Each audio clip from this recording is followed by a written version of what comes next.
Hi guys, I'm Asif Ali and you're watching CGHOW video. Today I created this dust effect on this character. So if she's running, we have dust effect.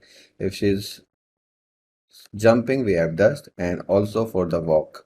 Little dust for the walk, higher dust for the run, and then this for the jump. So I'll create it from scratch. So if you haven't subscribed my YouTube channel yet, please subscribe it. If you like this video, like, share, and comment. And let's start this tutorial. So let's create a third person template project quickly. So I'll just open my UE5 project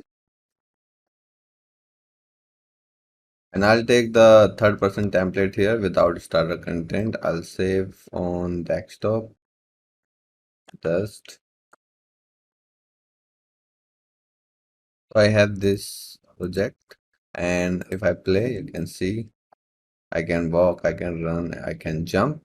And first we need to understand where we need to link our effects and how it will look. Then we will make that effects dust effects. So for now I'll just create a basic effects, like I'll take this Niagara and this is just effects, and let's say in this one I have